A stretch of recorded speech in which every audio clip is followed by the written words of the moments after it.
Reduce race pain fast with this easy at-home technique.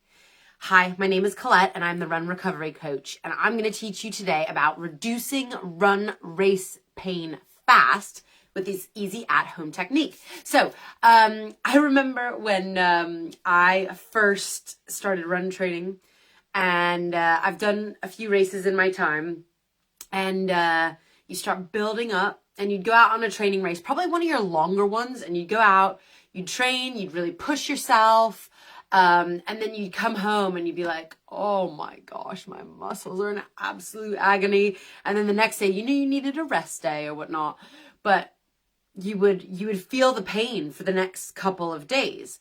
Now, what that is, and really at the end of the day, all you want is that pain to just go away, right? So at the end of the day, I would do anything to try and figure out what it was to relieve that pain. Now, the easy way to do this would be to go and use some sort of therapy that's used to relieve that pain. Now, there's lots of different types of therapy, but today we're specifically going to be speaking about cold and the localization of cold and how that can help us recover. Now, if you've got a bath at home or a lot of time, what I would say is go straight into that ice bath, which is something that is really hard to do. But for those of us that are, either don't have the time and the space to do that, or just want to kind of layer one of these techniques to help you with recovery, is to do what I call localized ice therapy. And what happens to your body when you get home from a long training run is, of course, you've strained your muscles, you've created these little tears in your muscles, breaking them down, which will eventually recover, and the cell structure will come together. And what you get is something called DOMS, which is delayed onset muscle soreness, which basically is the breaking down of the muscles, and that's what gives you the soreness. Now, in order for them to recover, you can do lots of different things, but the best thing that I like to do, especially because we have such busy lives and we're multitasking all the time, is to use localized cold therapy. And the way in which to do that is, because I know it hurts and it's hard when you get this pain and you want to get out there and training again as fast as you can again, or just recover from a really hard race.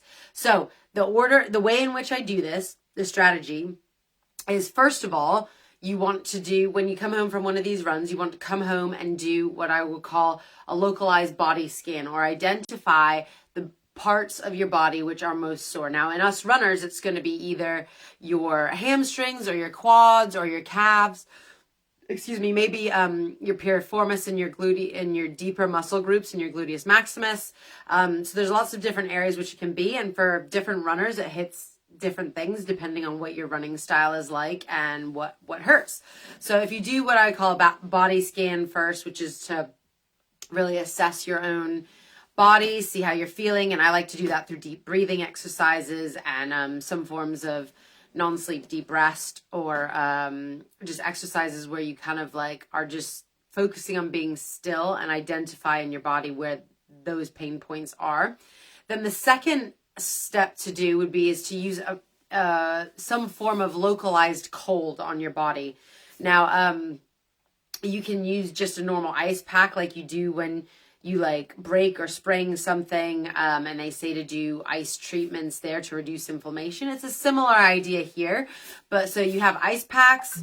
There's other ways to get that as well. But for me personally, I love using these kind of packs, which are this is a heat pack and a cold pack. So it's one of my oldest ones that I have, actually, but you can put that in the freezer, and it'll cool down really, really fast. And then what you're able to do is just access it when you need it and put it on that area of your body.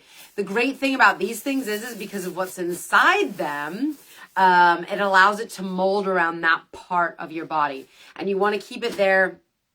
So point 3 is you want to keep it there anywhere from 10 to 30 minutes, but no more than that, because if you do more than that, then you could be doing damage to your own muscle tissue and stuff like that. So this will help to reduce pain instantly, but will also help in the recovery and healing of your muscles, because what happens when that area gets cold is what our blood vessels constrict. And then when you remove the cold from that area, it slowly allows the veins to open up again, which encourages the pumping of fresh blood to kind of like really flush out that area of the body. And then that encourages the cell regeneration and the muscular regrowth. And so not only will you get stronger, but you'll get, all these positive benefits will come from that kind of a thing. So I hope that helped today. This is a really quick and short one, but I just wanted to share how localized ice therapy can be really beneficial for muscular recovery when it comes to run recovery. So go ahead and share that with your friends. I want to make sure that we're aware that there is something exciting that will be coming up in the next couple of weeks in relation to this series of 21 days. 21 days of run recovery. So keep an ear open for that. But if you want to learn more in the meantime, you can check out all of my socials, which I'll have in kind of the links below, and come join us go to the link tree and you'll see my Facebook group where we talk about run recovery stuff all the time. And then tomorrow, you won't want to miss this, because I'm going to be covering the worst thing you can do to your body. Sorry, not the worst thing you can do. No. We did that last week. Sorry. The 5 best stretches to do after your race. Okay. So join us tomorrow when we talk about the 5 best stretches you can do after your race and help you recover as fast as possible. So share the word. Hope to see you all soon, and see you tomorrow. Take care.